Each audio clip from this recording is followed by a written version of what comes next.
You take it a strap. I'm strapped up. What's happening? What was that about? Let's make the fight happen. We strapped the fuck up. Yes, ladies and gentlemen. Welcome to episode 108 of the Strap Season podcast. As always, I'm your host, Cam. I'm your boy, Flows. And please, guys, make sure you head over to our Instagram, which is Strap Season Podcast, or our Twitter, which is Strap Season Pod. Link in both of those bios. That link will take you to where we're situated at streaming-wise. Apple Podcasts, YouTube, Spotify. Please give us a like, share, review, all that good stuff. But yeah, Flows, how you been, man? Good, bro. Good, yeah? Good. What you said? Yeah, man, I'm good, man. There's a lot to talk about this week, as normal. But yeah, we've only got one place to start, innit? One place to start. Yeah. The big fight, the big showdown that went down, the big drama show, the big drama show part 3. Let's call it that. Yeah. Big drama show part 3. Canelo, Triple G, their historic trilogy, the final fight, as they kept saying the final time they would share the ring, etc. Yeah, man. Flows. I want to ask you something. Yeah, go ahead. Because I said it because I remember you saying how last week we both said that we're going to see a decline in Triple G, and we've seen a decline in Triple G. But we said that, I think we both agreed, we both said that we didn't think that decline would be so monumental that he looks like he's going to get washed. Yeah. I want to ask you, Flows, off the back of saying that, judging from last night's performance and the way last night's fight went, were you surprised in the decline that you saw, or were you surprised in the Triple G that was presented in front of you from yesterday? Yes. Yeah, I was. It was a bad decline. I guess I thought he'd be up for this fight so much so that he would make up for the decline that we've seen in previous fights. Yeah. But my gosh, the decline was bad. Like, remember, Camille Cerrone that fight, we said, I said he's getting touched there. He looks horrible. And they were praising him. Remember, they were saying Triple G's back. That fight was last year. Yeah. They were saying Triple G's back. This is the old Triple G. He fought Murata. He had a bit of problems early on in that. Yeah. I thought he'd get up for this fight, and maybe it's because he didn't get up for those previous fights. But yeah. The decline is there. It's there. So, listeners, what I'm making reference to is the fact that obviously yesterday we've seen Triple G and Canelo get it on for the third time. And yeah, the Triple G, Canelo's won the fight. And I think the general consensus was that the Triple G that we saw last night, he looked every single bit a 40-year-old yesterday, to be honest. I think it's something we mentioned many times about how he's 40 now. And I'm pretty sure we made jokes about how Canelo could really rush this guy out now that he's 40 and Canelo is in his prime. But yeah, man, I expected Canelo to win, and I was confident he would win. But I was just surprised to see that version Triple G. Me too, the decline, seeing that kind of decline to me, or just seeing the levels between both of them was just crazy to me. This is a Triple G that we saw that was even Flows. Imagine this, a Triple G that's hesitant to throw punches. Can you imagine, can you just imagine that? That's what we saw. Yeah. From the first round, from the first bell, both fighters looked to take center ring. And I was like, okay, cool. Both of them in the center, there's no backing up or whatever. But even though Triple G took center ring of Canelo and wasn't letting Canelo, I guess, push him back, Canelo got busy early. We knew he would. Canelo tends to start fast. He's very explosive. He got busy early doors. And from that round one, I'm just seeing a Triple G that's just almost letting Canelo tee off on him. Yes, he's in the center ring, but he's not doing anything. He's not offering resistance. He's not throwing back. He's not trading on Canelo. He's just letting Canelo get to work. And I'm there thinking, okay, yeah, he's older now, slow starter.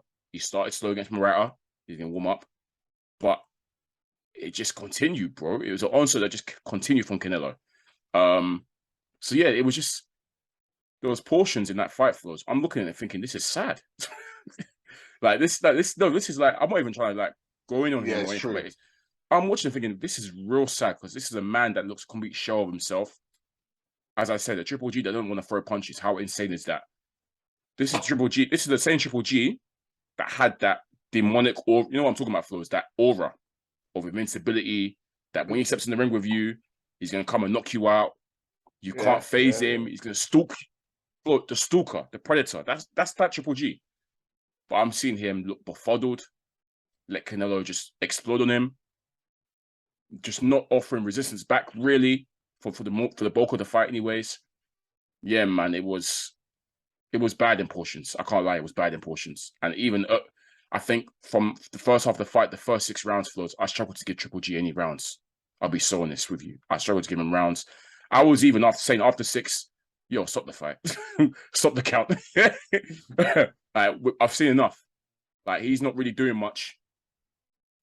The great things that Triple G does, the weapons that he has, that amazing jab, he wasn't really jabbing. Wasn't really throwing to the body. Yeah, just really hesitant, really tentative. Credit to Canelo. But I say credit to Canelo, Flows. It wasn't as if Canelo was extra good. This is Canelo to me. This is normal Canelo. This is what he does. He wasn't extra good. It was just more so Triple G was just so extra bad, if that makes sense. That's what it was. It wasn't like Canelo did anything extra and different tactics. He was just being himself. But yeah, we've just seen just a big gap now between both of them. And it's sad, but age is cruel. Time is cruel. Father Time waits for no one.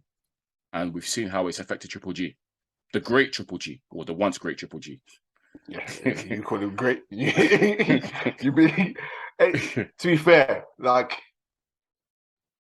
Canelo wasn't super amazing. It almost not to me.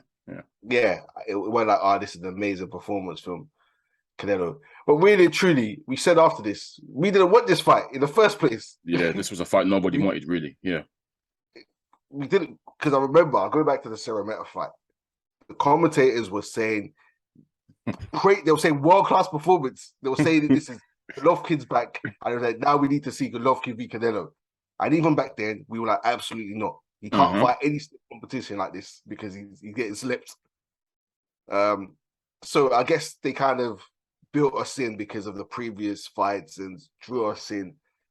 And I thought, maybe Golovkin's going to get up for this. This is his one last chance. He has to step in there and step to him and go out on like put everything on the line. He weren't willing to. He really weren't willing to. But actually, up until late on, he came back. He came back. The rounds I gave him really came from late on. Like the last couple of rounds, he kind of finally, almost a pride thing, where he finally, started to get to work. But by then it was too little, too late.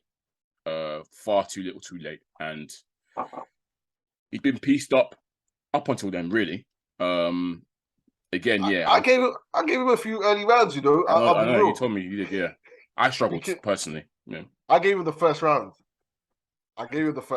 Because I didn't think Canelo was doing much either. I'll be so real. But I was watching from a distance, to be fair. But from what I was watching, Golovkin's output, maybe in the early rounds, was in that first round. Even though he wasn't connected with the jab, he was putting it out there. So I was like, not much is really happening in this first round. Canelo's landed 1 or 2 shots. Golovkin's landed a few of the jabs he threw. So I gave it to Golovkin because, anyway, I like to see a jab. It wasn't the usual Golovkin jab. It was rubbish. I'm sorry. Sorry, I said that because I remember, sorry, to jump in, it's because when you said it, I thought, I'm there thinking, because I tweeted straight after that first round saying, yo, Golovkin, you better start using that jab straight away because I didn't like what I was seeing that first round. So the jab was poor. It wasn't Golovkin's jab. It was just. I thought maybe it was just keeping him at bay. I thought maybe he's trying to set something up. It wasn't the usual Golovkin jab, but at the same time, Canelo kept throwing the left hook and missing wildly. In that first missing, Canelo was hook, right? Canelo was over aroused in that first half. That first round, because apparently he said that he was going to knock him out in the first round. So Canelo was moving a bit. He was over aggressive in that first round. I give him that, very aggressive. The commentators were praising it. He was missing wildly. I was like, yo, The commentary, by the way, was. But yeah, Sergio Mora was horrible. the commentary was. Hey, it's too funny because they always beef each other as well. They always because I remember Chris said something and then Sergio said, "I completely disagree." I have a different round. I said, "Yo." They're reading off different scripts. They're going off. But yeah, I think later on they were just they're all over the place, disagreeing with each other. But yeah, they were giving Canelo a bit too much credit because, like we both said, Canelo wasn't outstanding. He wasn't it was like a standard Canelo performance. Right off the back of a loss. Yeah. But he wasn't going to the body as much. Surprised me. His jab wasn't as, because usually we're thinking Canelo's out jabbing the longer, stronger man, but he weren't really out jabbing. Golovkin was just terrible, really and truly. And Canelo could walk him down, piece him up, but he wasn't doing outstanding stuff. We weren't the amazing Canelo that we've seen. So, and at times he was sloppy there. He didn't do enough in certain, like 2 or 3 rounds for me. And I was like, for that reason, I'm giving it to Golovkin. Like, you're both, if you're not going to do much, and if you're going to miss wildly, I'm sorry. So to me, even though, once again, he won the story of the fight, but there were certain rounds where I don't think he'd done much in a round. And even though Golovkin was bad, it is what it is. So I gave him like 1 or 2 rounds. I gave him 3 rounds overall. I'll be real. Yeah. I think I gave him 3 as well, but I think the 3 or 4, but it came really from the latter when he finally woke up from that 9th. That's when I started to give him rounds. But before then, it was looking like a shout out to me, in the sense that I just didn't like how tentative he was, to be honest, Flores. Again, just looking reluctant to engage, even though Canelo wasn't necessarily landing flush. The opportunities were there, and Triple G to me was letting him do it. It's almost as if he'd mentally been defeated already and was just happy to see the final bell, or just happy to get his money and cut, knowing that, he can go back to another Division 160 or whatever and fight there if he wants to. But I was surprised. I think what surprised me with Canelo's performance was I expected Canelo to go ham with the bodywork because of the fact that we saw Triple G get hurt to the body against Derevchenko and also Morata, I think, as well. But he wasn't really going ham with the bodywork, to be honest. He only towards the latter rounds when Triple G started to come, Canelo started to work the body. But I felt like he could have worked the body from early doors. But he was busy headhunting, I guess, looking for the flashing knockout. I feel like Canelo really wanted to knock him out. Like, he really wanted to knock him out. That's a statement, isn't it? Like, this is the guy who's never been stopped. It took until, like, I think Eddie Reynoso had to jump in and tell him, like, yo, stop looking for a knockout. This guy's not going to go. Just be patient and just box. Stop looking like it. Forget the knockout. And that's when he started to, cool off a little bit. But because Canelo tends to start rapidly, I think I mentioned it before, Flo, is that what I notice in Canelo fights is that he can pile on score, as in rounds, in wins, etc.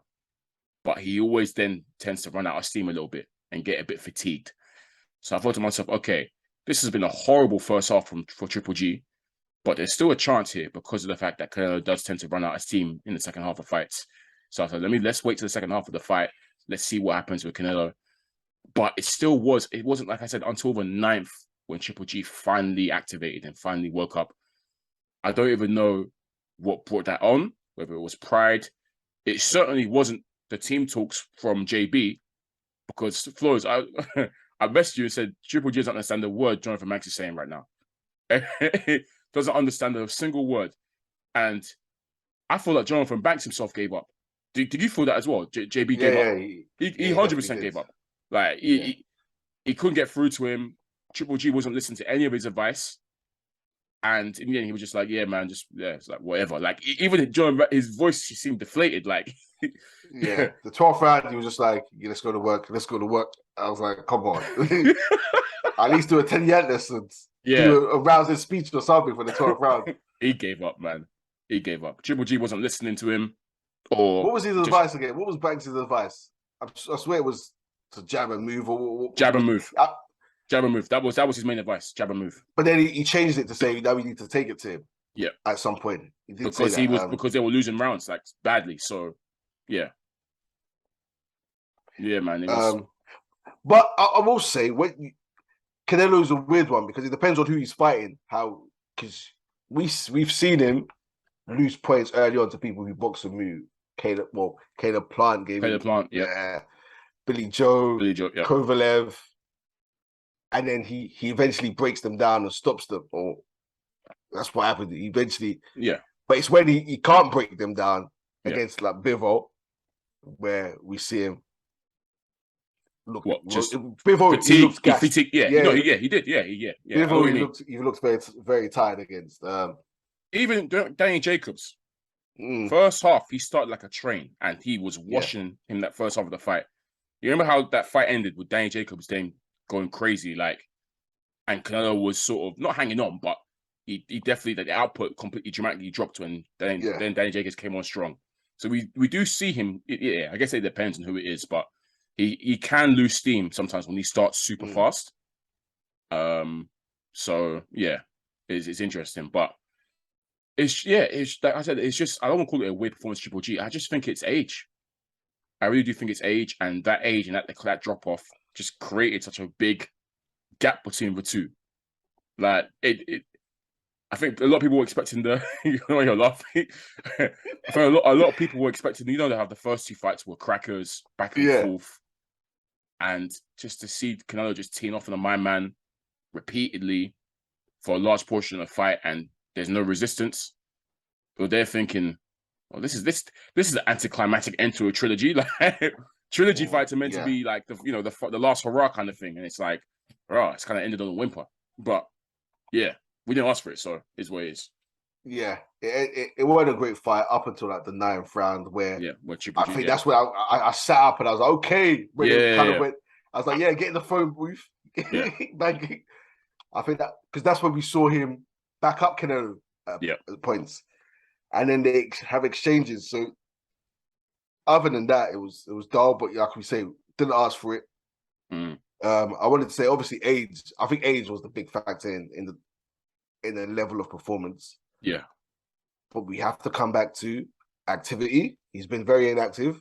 Yep, and the level of opposition he's been facing. He needed to be getting in with stiff competition. Kind of Canelo, aura about Golovkin. Canelo always looks sharp, and you put that down to the fact that he's in there with the best for the most part, right? Whilst Triple G hasn't necessarily been in there with the best for the most part, long layoff or whatever. I guess first time 168 as well. I don't know. Even though it was his first time 168, he didn't look all there to me in terms of, like, he looked a bit weak. If you know what I mean, Floyd. He didn't look strong to me at all. Didn't look strong at all. So I don't know. He looked old. He looked old. Yeah, let's be real. He looked and what's it called? He was bigger at the weigh-in, but I'm not sure on the night. But at the weigh-in, he was slightly bigger. He can operate at once. He could have operated at 168 when he was younger. No doubt about it. Yeah. But yeah, it was.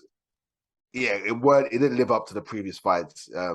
The decline was clearly there, and Canelo's moved on leaps and bounds. He's become comfortable at the weight. He's challenged himself, whereas Golovkin's been on the couch chilling.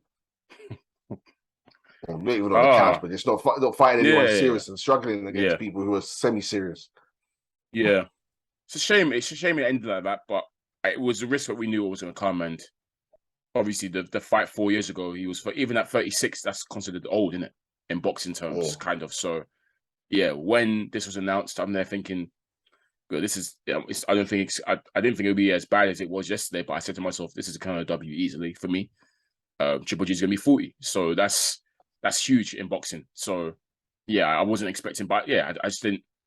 I guess no one predicted that kind of fall off, especially as he obviously stopped Murata in his last fight, and that's a champion. So you can think to yourself, okay, he's still got it. He's still got something in him, but he's made his money. That's a good money fight for him there. The question obviously was, Flows, does he hang it up? But it's apparently now he said in the post fight that first of all, that post fight interview from Golovkin was the most chaotic I've ever seen in my life. That was killing me. AJ's was bad, but this was mad because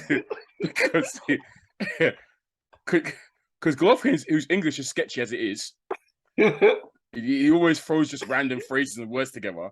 But this time it was different. Like Flows, the basketball reference was mad. Like where that come from? I started naming basketball players out the blue. That was I'm just there saying, bro, you know we can't. Just use your translator, bro. Your translator is right there. Just use your translator. I don't think translating you what I was saying. Oh, but he did say what we were able to discern from that post-fight interview was that he said something about he wants to go back down to 160, and he's still got 2 belts at 160, so he wants to carry on getting the belts. What are you saying, Flows? Are you saying he should do that, or are you saying that Triple G needs to hang up the gloves? There's money fights there for him, is the truth. There's still money fights available. I think people will be more inclined to fight him now. And I'd say it because we've waited so long. None of these men are young, let's be real. Yeah. So 160, I've been saying for time, these guys need to fight. So he's got belts there, so people might as well unify. He shouldn't just duck. And these guys aren't even Canelo anyway, so you can technically win. Yeah, technically. Like we haven't seen any of these guys in with stiff competition either. Yeah. So they might as well try and get the scalp of Golovkin as well. That's a good scalp to have, yeah. Yeah. Obviously it'll be down to the decline if they do win, without a shadow of a doubt. Yeah. It will be. He's not in his prime, so might as well get him out of there. So I wouldn't mind seeing him still. That's the truth. There's I agree. I think I'm happy to see him in one more unification fight. And if he fails and loses, then I think he should hang it up. If he wins that last unification fight, then obviously he's got to go ahead and try and become undisputed, right? And maybe sign off like that. But yeah, I'm happy to give him the benefit of a doubt of just one more fight at 160 to see where he's at. Hopefully, one more unification if he can get that. Because I agree. You know, these are fights that we've been waiting for a long, long time, and it stinks that we're likely to get them now that he's 40, 41 or whatever, and dropped off a cliff.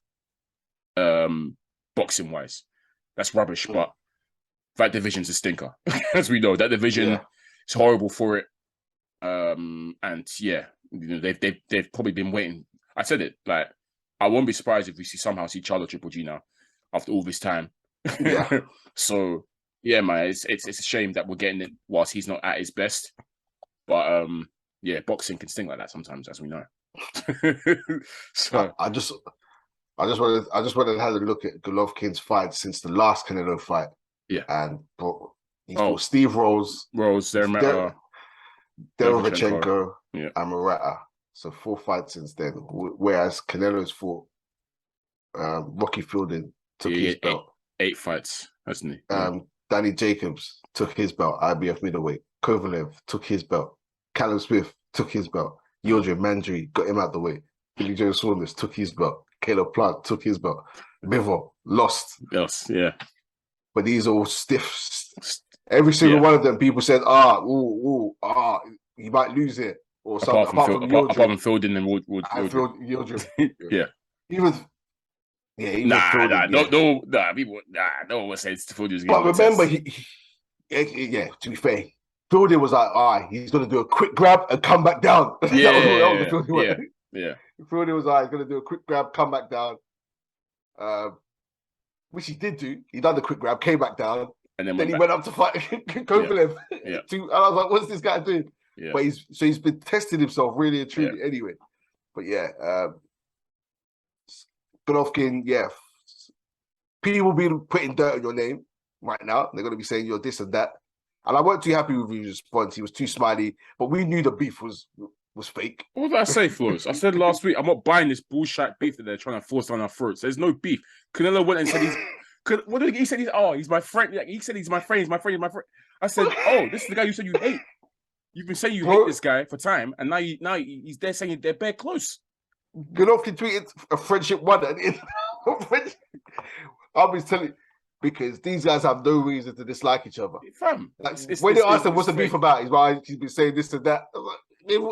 What's he been saying? Literally, they asked Canelo what the beef is. He said, Canelo goes, I just don't like him. And I said, there's no beef here, man. Let's stop forcing it. It's all right, man. We don't need to force it. You two respect each other, and they do. Clearly, they respect each other massively. So, yeah, man, I'm glad that's over, because that was pissing me off. Yeah. Commentators kept dropping it. Oh, these two hate each other. But I said, shut up, man. Control these emotions. Man, anyway, people are going to be putting dirt on Golovkin's name. So if he still has that hunger, go show these men that you are not a joke, really, even at 40. Yeah. And you know what, Flows? Because of the way these men have moved in that division, I actually want Golovkin to beat them all. Yeah, same. I actually will really hate it if Charlo beats Golovkin, you know. And I'm a Charlo. I like Charlo a lot, but just because of the way that these lot have moved, and I also know the way PBC will move if Charlo beats Golovkin. They're gonna make Charlo. The way they will elevate Charlo up so high. So, you know, because of the way these lot have moved, I actually want Golovkin to win against these guys, because they've taken the piss, if you ask me. And I don't think it's mainly on Golovkin's side as to why these fights haven't happened. I personally don't think so. I think Golovkin's up for you. I think he's shown that he's up for unifying and doing that kind of stuff. It's just, these lot have been trying to wait him out and just playing games. Waiting for Canelo as well. So, yeah. To be fair to Jamal, he doesn't chat too much. No, to certain someone that I want Golovkin to show that he's still serious, because he can't. Yeah, no, I'm saying that guy can't. Well, if he's got Conor Ben problems to handle first. But if he does ever fight Golovkin, he can't. I cannot have him beat Golovkin. I can't. I don't want. It can't happen. He might just. Oh God, I'm so pissed off. That guy's not serious anyway. Chris Eubank Jr., listeners, that's who we're talking about. The guy who calls out everyone after they fight and lose. Everyone. I knew he would tweet. He always does it. He'll never fight. Yeah, let's see if that fight happens. I doubt it. But he's got a long list. He wants to fight Jake Paul. He wants to fight Canelo. You say someone else silly. Who's the other silly person? Well, he wants to fight Conor Ben. Call that Kell Brook. Kell Brook. Yeah, joke, man. You can't take that brother seriously, Flows, at all. So it is what it is. Yeah, man. But Canelo, once again, did what he had to do, which we thought he would do. Great way to wiggle. In terms of looking good as a bounce back from a loss, he did that. Tick that box. What next for him, in your opinion? He's completed 168. Because take a long break. Yeah. Because you know what he said, right? Yeah. In the post-fight, in terms of what he wants to do now. Something about rematching Bivol. Yeah. Canelo, absolutely not. Don't do it. Just don't do it. Look, you're not going to beat that guy. I just don't think he's going to beat him. I think someone like Dimitri Bivol's got Canelo's number every single time. Just forget about it. I don't want to see him back at 175. If he faces Bivol again at 175, I think he loses again.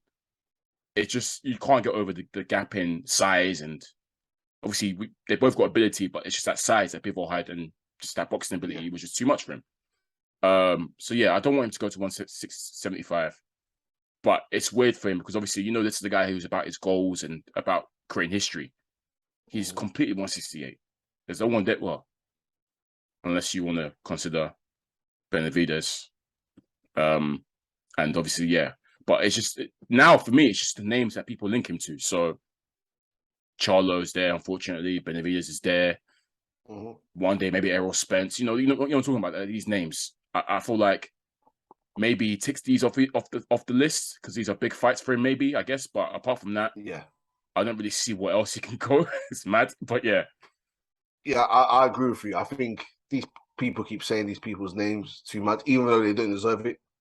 They don't. Charlo's, Andres, Benavidez, those people should be on his list, and he should run through them one by one. But obviously, he talks about being injured since the Caleb Plant fight, a hand injury. So he's expected to have a long layoff. Remember, Canelo's fighting 3-4 times a year at this rate. Crazy. Most active champion that we've seen in a long time. Real throwback. This is someone with over 50 fights, by the way, as well. Yeah. And turned pro before a lot of these men as well, which is crazy. So a long layoff. Where we at now? We're in, what month is this? September. Yeah. Yeah. So typically we'll probably see him out in December and then see him. Yeah. But I think skip the December fight, maybe come back Cinco de Mayo, maybe come back in September next year, depending on how bad this injury is. And then let all these other men get active. And earn the shot. Yeah, I hear that. Because all now, when you look at his previous fights, Billy Joe Saunders ain't fought. Caleb Plant hasn't fought yet, I don't think. He's fighting. No, he hasn't, but he's fighting soon. He's fighting this year. He's fighting Darrell. Who else is there? Charlo hasn't fought for time. Boo Boo hasn't fought for time. But Benavidez has been the most active. He's been the most active out of all of them. Yeah, it's like once or twice, maybe. Like you say, Boo Boo ain't fought. None of his men have fought, by the way, and he's had like 3 fights in between. Yeah.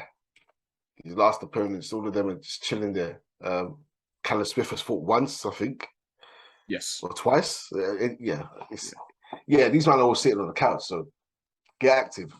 If you want Canelo, just don't rely on the fans don't rely on his hunger for you to get your shot. You get hungry. You start proving yourself. But they're not going to, so it's going to be down to his hunger.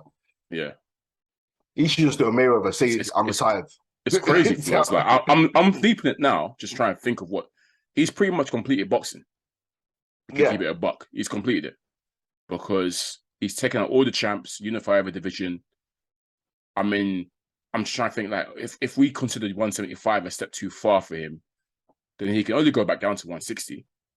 So unless you want to go and unify 160 now, but once you've unified 168, do you really have you probably think why am I going to put myself through that and go unify the division below? So it's crazy. He's actually completed all the tasks that he can do. He could retire now and go down as a great. He can retire now. Literally, there's nothing else for him to do. It's just now fan service and these fights that fans are clamoring for against his man. That's it, really. Yeah, I'm looking at Benavidez. Benavidez for Ronald Ellis, the Kyron Davis, and David Lemieux, and he's only fought once this year. Is that what you man are saying? Is that what you man are saying? This guy, a Jalen Love, stopping Jalen Love. All the ladies love love. We see the bottom of Benavidez shoes. Yeah, we have. Went life and death with Gavril. The Frill Gavril. Jeez, those two fights were live. I'm just thinking back to those old, the Mayweather videos where he introduced this fight. You got Ronaldo, the Frill Gavril. All the ladies love love. All the ladies love. Throwback names, man. Shout out to Gavril, man. There, his 2 fights with Benavidez were bangers. The PBC.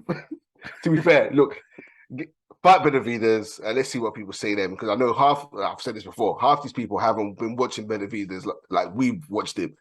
Yeah. Not dissing him, not saying he's crap, but you can't go from fighting a Jalen Love, a Kyron Davis, Ronald Ellis, being put on your back by Gavril. Go fight someone. Go fight the people Canelo's beaten, and then we'll see. Yeah. That's the way to earn your stripes, really and truly. And all the other people that have been mentioned in the Canelo lottery, so the Boo Boos, the Charlos, etc., fight them. I mean, you created the needle with the Charlos. Well, you didn't say you created it, but you and Charlos had beat. Well, we saw they had a little flare up at that fight. Caleb Plant has been having beef for years, and Caleb Plant. It's a no-brainer to me. Go and make that simple. Go and make that. But yeah. We'll see what's next for Canelo, but he's earned the layoff. Let's put it that way. Like even if it's a year, people are like, that's a lot, but he's earned that. What he's done in the last 2-3 years, man, let that man rest. Let him recover. If his hand surgery needs, let him recover. Let that happen for him. And we'll see where he comes back next. But Flows, part of me knows that he's going to try and go for 175 again, man. I can't lie, because he's that type of guy. He's that type of person. He should wait till what he should do. If he wants to fight Bivol again, if it's Bivol specific, he wants to make fight. Bivol come down. Yeah, make Bivol come down. Yeah, and then do all the dirty tactics of weight limits. And yeah. Do all them things there. And Bivol's happy to do that. Bivol says he's very happy to do that. So yeah, Bivol might even still win. Yeah, man. Bivol's very, very good. So, but yeah, but we told you. Yeah, we told you stay away from the man there. Trust. Yeah, man. We did tell you. For real. All right. Okay. Just before we move on from Canelo, quickly want to touch upon Bam Rodriguez. He had a tough fight, very tough, a tougher than expected fight against Israel Gonzalez. Yeah, man, this was I guess a lot of people thought he'll blow out this guy, but this Gonzalez brother gave Rodriguez a real stiff test, real tough test. And I think for me, Flo, is one of them learning fights for Rodriguez, you know. I don't forget, Rodriguez has kind of burst onto the scene, obviously with the victory against Quadras and Rungvisai. You know, one of them he took at like a 1 week's notice. So I guess, yeah, he's still young, he's still learning. And he's still young. So I think this one, it was just one for him to learn and sort of understand, you know. Sometimes that happens when you got a young fighter who's just burst onto the scene and it's still growing, you get me? So I think it was one of those situations. But he will definitely learn from that. Granted, he still won most of the rounds. It's not like it's not like he lost or anything. Yeah, it was just I've never heard of this Israel. What's his name? Israel Gonzalez, I believe. Yeah, I don't know too much about him, so he was expected to play him out, like you say, but got put up. But yeah, more time. Bam, won the fight. Yeah, I think there was some controversy about how wide the scorecards were, because I guess Gonzalez did a lot more what he deserved, more credit in terms of scoring. But we know when it's the guy that's the favored one and the guy's tipped to do great things, naturally he's going to get a lot of favoritism with the scorecards. But yeah, happy he won, and he's someone who deserves a break as well, because he's had a very big 2022. And yeah, he can go again next year and carry on learning and carry on, you know, showing the promise that we've seen in him. Because that Rungvisai fight is still straight in my mind, man. That was such a beautiful performance that, you know, I really rate this kid. I think he's going to be someone that could be very special, you know, in the future. But yeah, let's quickly move over to the UK, because there was a fight over in the UK that we both paid attention to. This was the Lyndon Arthur fight, his return against Sequeira, I believe his name was, the Argentinian fighter who fought Anthony Yarde a couple of years ago. Yarde took him out in 4. But yeah, it's Lyndon Arthur's first return since that, you know, that crushing Yarde defeat last year. It was mad crushing. I can't lie, it was mad crushing. Yeah, it was still. Yeah, but remember, I think we said that we thought it was Pro Bellamy signed to, but he's actually Wasserman. We did say it was. We did say it was one of the two, but we couldn't remember which one. Sure, but yeah, it's Wasserman. Yeah, it's Wasserman that he signed to. So yeah, it was good to see him. First of all, and just see how he looks. This Sequeira guy was game, bro. Very, very game. First of all, one thing I noticed straight away was the height difference between both of them. Height difference is crazy. The size difference. This guy was a lot shorter. Arthur's it's quite a tall, rangy, light heavy as it is. But this guy looked like he shouldn't have been in that weight class, but evidently he was. And this guy was game. You know, we keep saying how these Latino fighters come from, you know, Argentina, Mexico, whatever, and they're always mad game, always looking to upset the apple cart. And that's what this guy was doing, man. He tried to get onto Arthur early, was throwing the overhand right, and was just trying to press and throw a lot of punches with Arthur. And, you know, there were times when Arthur looked like he was getting overwhelmed by this guy. But eventually, obviously, the class tells, and that's exactly what happened. You know, also we know about Arthur. The jab is still there, Flows. If you know, you'd be happy to know that jab is still there, firing. And yeah, man. And this Sequeira guy was open to uppercuts every time, and that's pretty much all what Arthur did to get him out there. Caught him with a couple of uppercuts, a couple of delayed reactions. I think it was 3 knockdowns in the end, 3 or 4 knockdowns, and eventually, Yeah, he got stopped. But credit to the Sequeira guy, man, because he really put pressure on Arthur at times and caught him some big shots. And Arthur literally had to wake up a few times. Pat Barrett had to lay into him a couple times in between the rounds and say, you're fighting this guy's fight. Get back on your boxing. Get back behind your jab. Keep him at distance. And time him when he tries to come in. And that's exactly what he did eventually to get him out of there. But yeah, good to see Arthur back.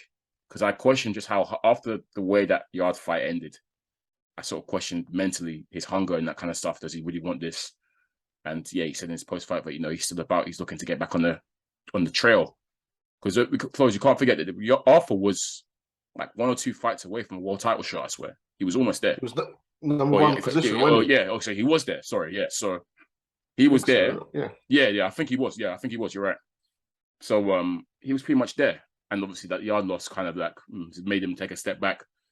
But I wanted to see him back in the mix again. So it's good to see him back, and maybe one more warm-up fight, and then I want to see him against some domestic level opposition again. And just him getting back on the trail, because we rate this guy. He's a very good fighter still. And obviously, as we know, one loss doesn't define you. So yeah. Good to see Lyndon Arthur back still. I saw because Dan Aziz kind of said he would like to fight him, and Lyndon Arthur has responded saying he's happy to. Yeah. So that would be a great fight to see. Yeah. Great fight to see next. Oof. I don't know about one for him though. Still. Because I'm just thinking about the way, obviously, that I think he might want another warm-up fight before that one still, because I'm just thinking of the way Yard was able to get to him and just press him and he broke down. You see what Dan Aziz does, right? You see what he's on. He's like that times 3 like on steroids. So, boy. And if you don't have the power to stop Dan, to like make him think twice, boy, you'll just keep coming forward. So yeah, but I almost think the Arthur Yard fight, the second one, was off Lyndon Arthur's own doing. I think he thought he could ride it out in that sense. Yeah, because remember we criticized the game plan as such. Yeah. So yeah, I wouldn't mind seeing Dan Aziz Arthur next. I don't want these men to keep chilling and doing warm up fights.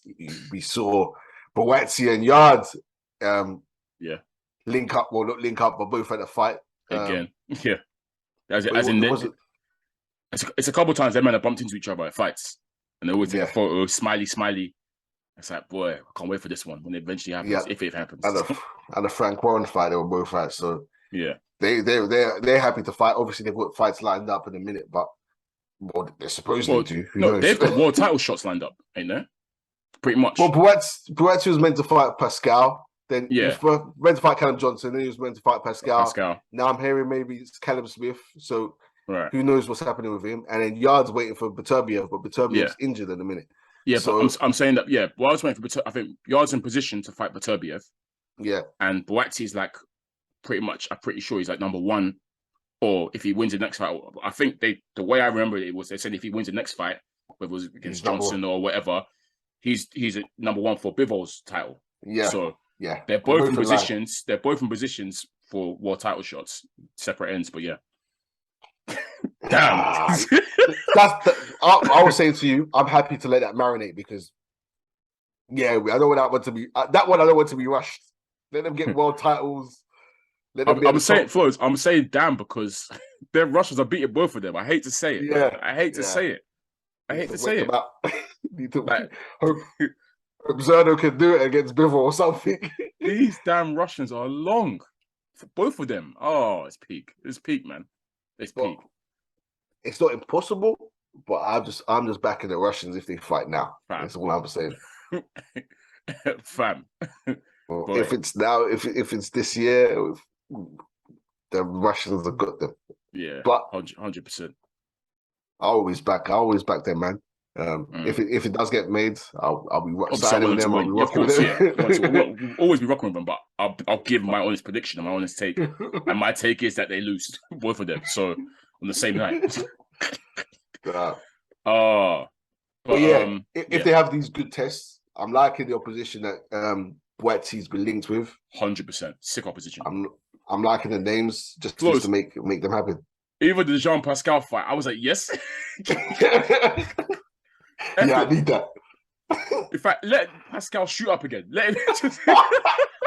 Yo, that would be a big test. In fact, the build-up will be hilarious because I hope it's because we know Jean, he's very underrated when it comes to fight build-up. Very underrated in his freshly French accent. He's very, very underrated.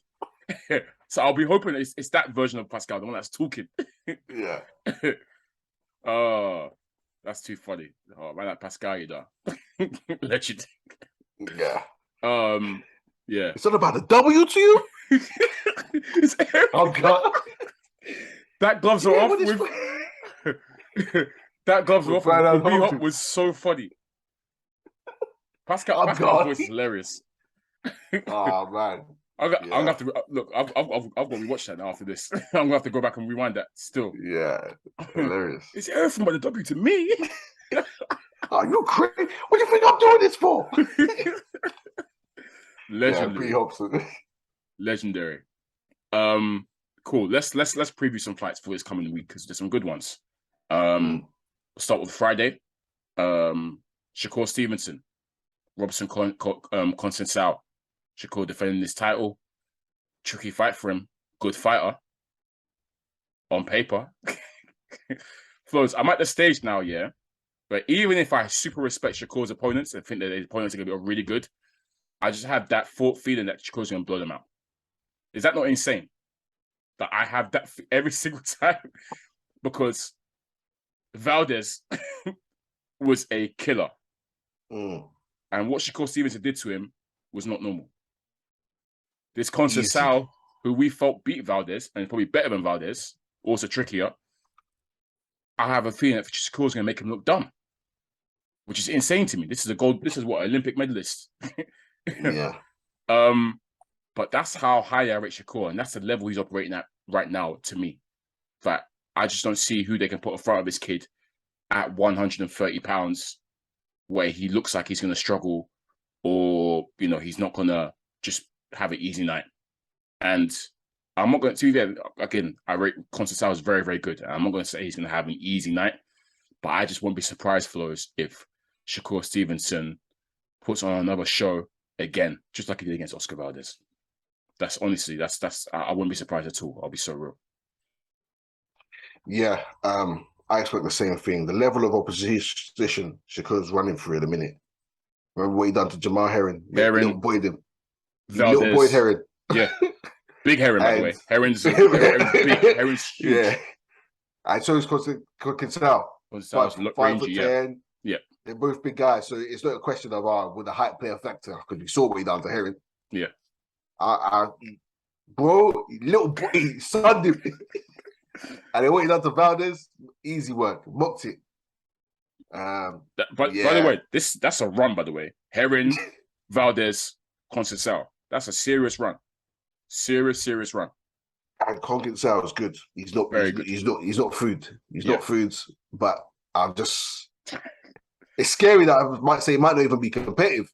It's scary that it might be the case. That's what's insane to me. Do you know how mad that is? Conceição is an Olympic medalist, amateur pedigree, crazy. We felt he beat Valdez, by the way. We felt he beat him. He got, unfortunately, he got. Anyway, the situation around that fight was a joke thing, anyways, as we know, with the drugs test, etc. So this guy is good. He's very, very good. But I can't see anything but a Shakur Stevenson victory, and I won't be surprised if it's easy for him or it makes it look easy. But it won't be easy for him. But it shouldn't be. This kid is that good though. So, boy, it shouldn't be easy. It should be competitive. But like you said, Shakur is that good. It could be. It could be a washing. Yeah. Shout out Shakur, man. He's coming for these guys. He said that he's coming. We say every time we mention his name, folks, we said Shakur Stevenson's coming. You lot are 135 and 140. Better watch out. He's coming. So obviously, this is probably. I'm guessing this might be a mandatory. I'm guessing because it's happened very quickly after because the Valdez fight was this year. Yeah, I thought Archie. It might be a mandatory. I thought Archie Sharp was, but I wasn't sure because I know he was happy to fight Archie Sharp as well. Yeah. So I don't know. Wait, Archie Sharp is he the other champion? No. he's not. Okay, no. I thought he was meant to be mandatory. No. Okay. Joe Cordina is. Okay, Joe Cordina. It's Cordina's got the IBF, and then there's a Yeah. guy called Hector Garcia who has got the WBA. Okay, yeah. Yeah. Because I remember him saying he's happy to come to England to wax Archie Sharp. He's good as well. He's another good fighter. But anyway, yeah, Shakur's the truth. 100% the truth. And I always look forward to watching him work. So yeah, I'll be looking forward to that one still. See how he plays out. But should be a good fight from a boxing perspective. Flores, should be a good fight because they're both two high-level boxers. But yeah, guys, just don't be surprised if Shakur Stevenson washes this guy. And that's insane in itself because this guy is very, very good.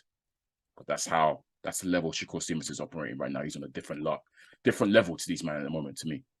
Yeah. It's a good division, but as well, Cordina's good. Yeah. But they all get washed by Shakur in my eyes. Well, these men are up and coming as well. They're up and coming, great talents. Cordina's been around for time. He just hasn't.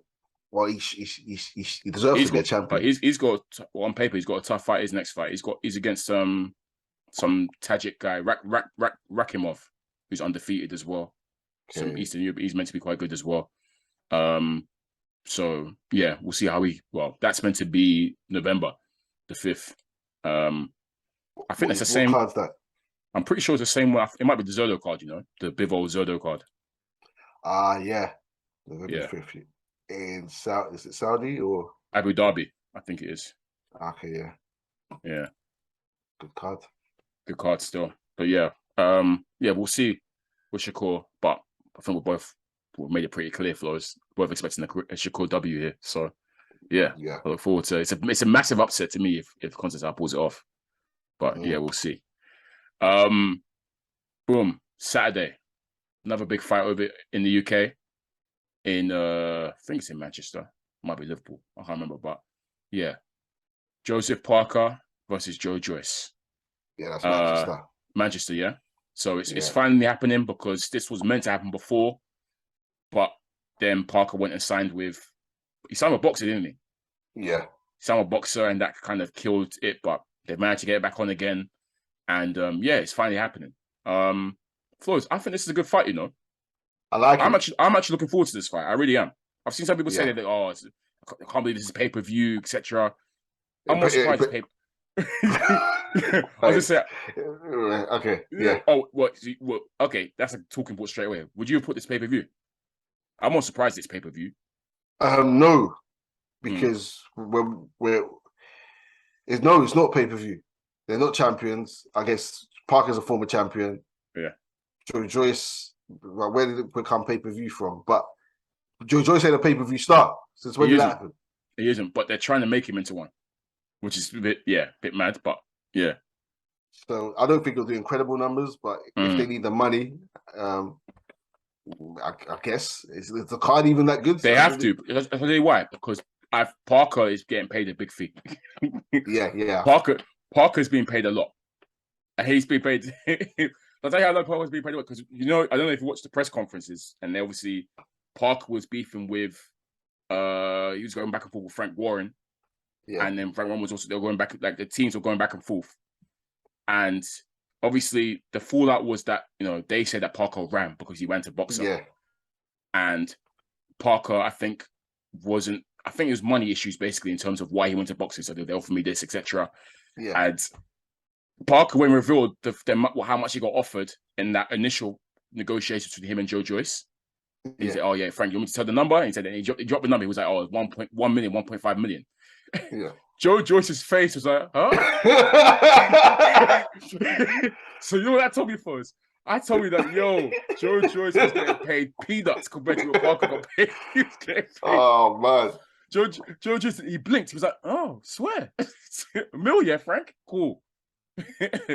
So I think they've made it pay-per-view because of the fact that Parker is expensive. So they're trying to recoup something. Yeah, Parker's been on. Has he been on pay-per-view? Chisora on pay-per-view? The Chisora rematch? Let me check. Well, he fought Dylan White. He's fought Chisora. He's fought AJ. He's fought a lot of these brands on pay-per-view. And probably quite known to the Sky audience and to the boxing audience in the UK. Yeah, AJ's pay-per-view, White was pay-per-view, Chisoro's pay-per-view. Okay, yeah. So I wouldn't say he's a pay-per-view star, but he's a name. No, but he's been on, yeah. Anyway, a good fight still, regardless of whether it's pay-per-view or not. Yeah. Who do you fancy? Let's get to that. It's a tough one, you know, because it's a real tough one. Because Joe Joyce is difficult to deal with.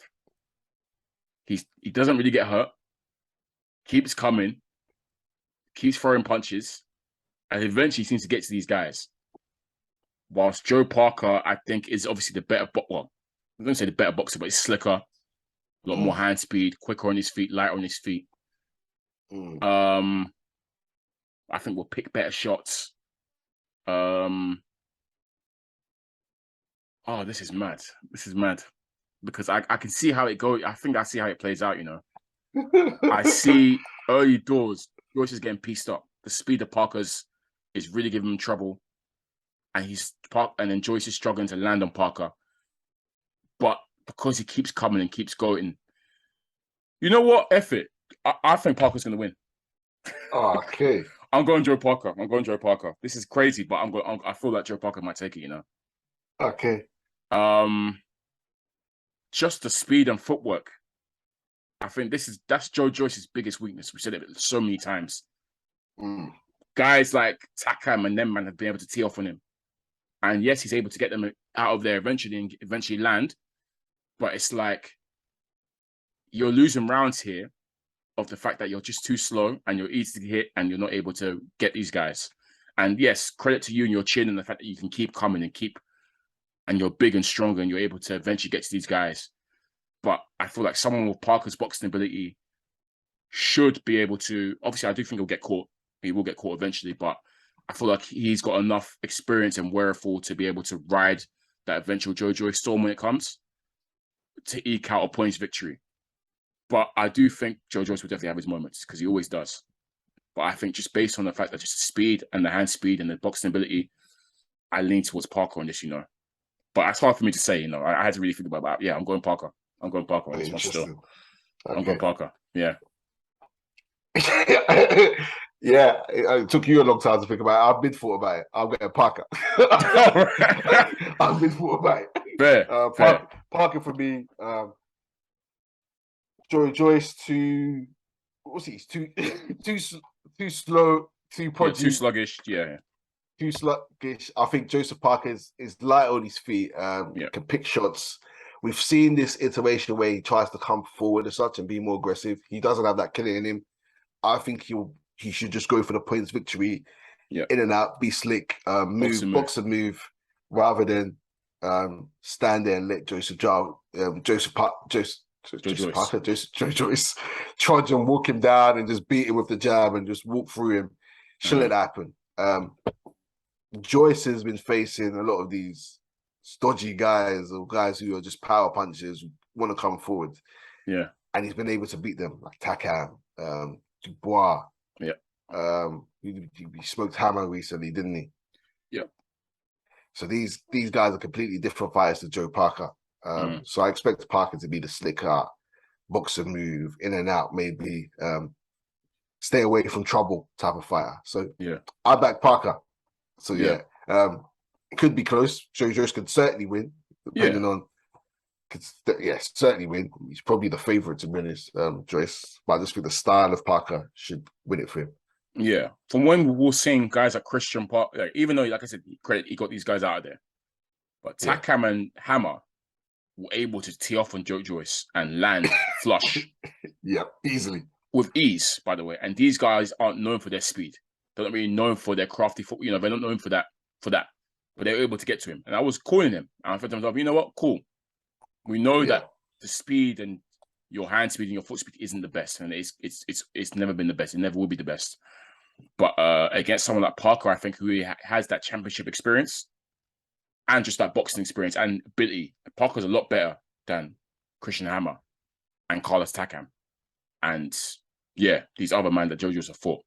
That's why I feel like that's going to play a huge factor, which is why I lean towards Joe Parker. And he's operating at a higher level. Let's be honest. Yeah, He's so got a it's better like position. championship experience. Yeah. The attack arm and them man are due to don't have the engine for one. They fade, they've been stops, drops, all of that stuff.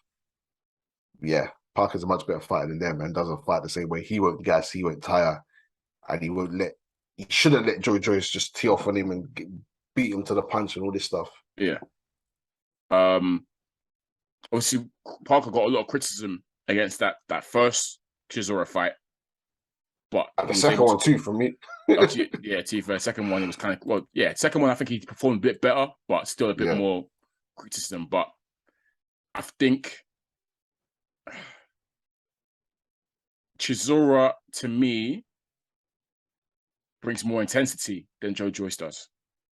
If you know what I mean, Flo. It's like Chisora will be, for the most part, he'll try and be on you. And Joyce does bring that. He does keep coming, but it's just the speed, really, man. It's just the speed that lets him down. Parker's head movement when he wants to be is decent enough. I feel like to at least try and avoid he's not gonna be like Dubois and have no head movement and be hit by the jab all the time. Parker's not that. He will actually try and weave and move his head to not block jabs with his face like Daniel Dubois did. So that's why I feel like, and Joyce tends to set up everything up behind his jab. And even though you see the combinations coming a mile away, eventually he does get to you. So, but yeah, I feel like Parker will have the wherewithal to ride out that storm. And yeah, that's why I'll go for him still. I'll go for him. Could be on the same page. Could be some money to make from this one still, you know. If Jojo, well, I'll see. Actually, I don't know. But I know Joyce is a favorite for sure, especially with the bookies. Given that we both feel like Parker's going to win, then, do you feel like this fight is this bad matchmaking on for Joyce? Or is this for you? Okay, you think it's bad matchmaking, yeah? Okay. Fair play to him for doing this. But again, we know why it flows, right? In the sense that Joyce has to be fast-tracked. Yeah, but he's in a mandatory position, isn't he? Yeah. What you think? Yeah. And given the announcement that AJ and Fury is about to happen, well, we'll see when that happens or whatever. Yeah. He can really try and sit and wait or fight easy opposition or whatever. But he's taking opposition. Maybe he wants to make money. That's why it's a pay-per-view as well. Maybe he wants to earn a bit of bread. Because he could fight more people like the Hammers. Who's the guy who Fury wanted to fight that we were saying that Char. Yeah. Go fight a Char. That's a nice one. Go fight Trevor Bryan or whatever. But Parker, interesting. I don't think it's a big win if he does. Big risk though. But for little rewards, really and truly. For little, it doesn't elevate him anywhere. It's just a good name on his resume. Well, I don't know. But fair play to Joyce if he pulls it off though. A massive statement win. Yeah. If he pulls it off. But yeah, I feel like I feel like his style was tailor-made for someone like Parker. Or Parker, you know, is tailor-made to beat him with the style he has and just the strengths and weaknesses. But overall, though, I do think I'm looking forward to this fight. I think it's a good fight. I'm looking forward to looking at both of these guys. Even though, Parker's stocks have fallen greatly, he's still a very credible opponent in the heavyweight division, if you ask me. Like, I still don't really pay him no mind that, you know, I still think he's like a killer. It's a huge problem for him. But as a name, he's a good name to have on your resume if you're able to take him out. So, we'll see. Yeah, definitely. Cool. Apart from that, just touch upon as well. One more thing as well. Kid Galahad is in action against I forgot his name. Maxi Hughes. He's actually gone up 2 weight classes, you know, Floss. So he's a 135 now. This fight's a 135. Your face. Yeah. Why is it on that? This fight is for the IBO lightweight championship. Yes. So he's technically gone up 2 weight classes. Kid Galahad is now 135 pounder. Very interesting move. Skipping 130. Be interested to see how he does here. You said of course, but Shakur's coming still, so he's still coming to 135. But yeah, that's true. That's true. All them divisions are on notice, bro. All of it. But yeah. So it'll be interesting to see how he fares at this new weight. I always felt like he was. Well, I knew he was going to move up eventually because I feel like I'm pretty sure I heard something about him having trouble making weight at 126 a couple of times, or missing weight before. So yeah, it might make sense for him. But yeah, good to see him back because obviously that Martinez fight was peak, very very peak. So yeah, we'll see how he does. Expecting him to win that one. And one more thing for us before we wrap up. I don't want to get too excited, but obviously there's been some murmurings, Flows, about a certain Spence Crawford fight. But that's all I'm going to say. Shaking my head because nothing set in stone, but just there's been rumors. Listeners, go find out what those rumors are. Those rumors have been going on for time, and they keep adding new stuff to it. So I'm going to be patient. Yeah, we all should. But let's see. Let's see. Let's see. But I ain't gonna look. Nothing's been confirmed. You don't know yet, but just people are talking. That's all I'm gonna say. But yeah, all right. Let's call it a day there. Good episode. Another good episode. Look forward to next week's episode. But this has been 108 of the Strap Season podcast. Once again, I'll be your boy Cam. I'm your boy Flows. And keep supporting, run at them likes and them views. Peace. I'm taking a strap. I'm strapped up. What was that about? Let's make the fight happen. We strapped the fuck up.